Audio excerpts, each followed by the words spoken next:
My fellow Americans, tonight I am speaking to you because there is a growing humanitarian and security crisis at our southern border. Every day, Customs and Border Patrol agents encounter thousands of illegal immigrants trying to enter our country. We are out of space to hold them, and we have no way to promptly return them back home to their country. America proudly welcomes millions of lawful immigrants who enrich our society and contribute to our nation. But all Americans are hurt by uncontrolled illegal migration. It strains public resources and drives down jobs and wages. Among those hardest hit are African Americans and Hispanic Americans. Our southern border is a pipeline for vast quantities of illegal drugs, including meth, heroin, cocaine, and fentanyl. Every week, 300 of our citizens are killed by heroin alone, 90% of which floods across from our southern border. More Americans will die from drugs this year than were killed in the entire Vietnam War. In the last 2 years, ICE officers made 266,000 arrests of aliens with criminal records, including those charged or convicted of 100,000 assaults, 30,000 sex crimes, and 4,000 violent killings. Over the years, thousands of Americans have been brutally killed by those who illegally entered our country, and thousands more lives will be lost if we don't act right now. This is a humanitarian crisis, a crisis of the heart and a crisis of the soul. Last month, 20,000 migrant children were illegally brought into the United States, a dramatic increase. These children are used as human pawns by vicious coyotes and ruthless gangs. 1 in 3 women are sexually assaulted on the dangerous trek up through Mexico. Women and children are the biggest victims, by far, of our broken system. This is the tragic reality of illegal immigration on our southern border. This is the cycle of human suffering that I am determined to end. My administration has presented Congress with a detailed proposal to secure the border and stop the criminal gangs, drug smugglers, and human traffickers. It's a tremendous problem. Our proposal was developed by law enforcement professionals and border agents at the Department of Homeland Security. These are the resources they have requested to properly perform their mission and keep America safe, in fact, safer than ever before. The proposal from Homeland Security includes cutting-edge technology for detecting drugs, weapons, illegal contraband, and many other things. We have requested more agents, immigration judges, and bed space to process the sharp rise in unlawful migration fueled by our very strong economy.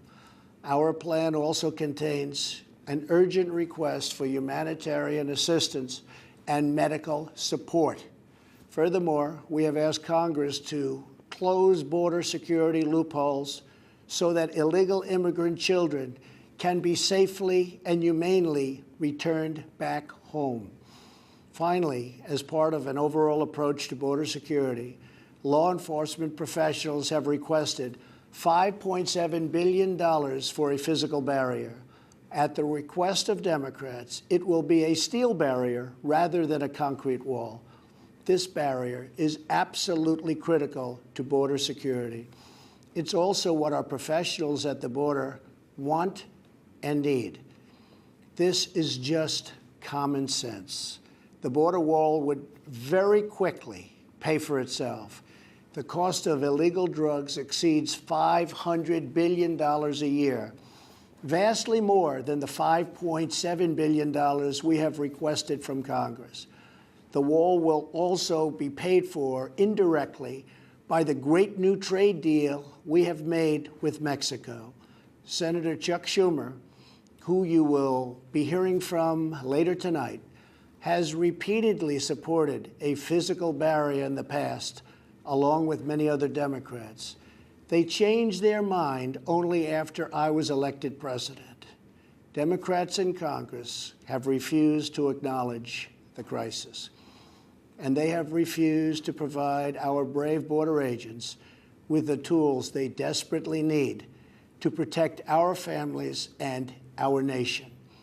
The federal government remains shut down for one reason, and one reason only, because Democrats will not fund border security. My administration is doing everything in our power to help those impacted by the situation. But the only solution is for Democrats to pass a spending bill that defends our borders and reopens the government. This situation could be solved in a 45-minute meeting. I have invited congressional leadership to the White House tomorrow to get this done. Hopefully, we can rise above partisan politics in order to support national security. Some have suggested a barrier is immoral. Then why do wealthy politicians build walls, fences, and gates around their homes? They don't build walls because they hate the people on the outside, but because they love the people on the inside. The only thing that is immoral is the politicians to do nothing and continue to allow more innocent people to be so horribly victimized. America's heart broke the day after Christmas when a young police officer in California was savagely murdered in cold blood by an illegal alien who just came across the border. The life of an American hero was stolen by someone who had no right to be in our country. Day after day, precious lives are cut short by those who have violated our borders. In California, an Air Force veteran was raped, murdered, and beaten to death with a hammer by an illegal alien with a long criminal history. In Georgia, an illegal alien was recently charged with murder for killing, beheading, and dismembering his neighbor. In Maryland, MS-13 gang members who arrived in the United States as unaccompanied minors were arrested and charged last year after viciously stabbing and beating a 16-year-old girl. Over the last several years, I've met with dozens of families whose loved ones were stolen by illegal immigration. I've held the hands of the weeping mothers and embraced the grief-stricken fathers. So sad, so terrible. I will never forget the pain in their eyes, the tremble in their voices, and the sadness gripping their souls. How much more American blood must we shed before Congress does its job? For those who refuse to compromise in the name of border security, I would ask, imagine if it was your child, your husband, or your wife whose life was so cruelly shattered and totally broken. To every member of Congress, pass a bill that ends this crisis.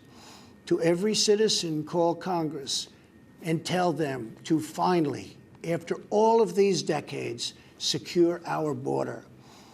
This is a choice between right and wrong, justice and injustice.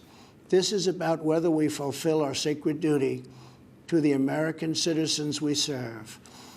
When I took the oath of office, I swore to protect our country, and that is what I will always do. So help me God. Thank you and good night.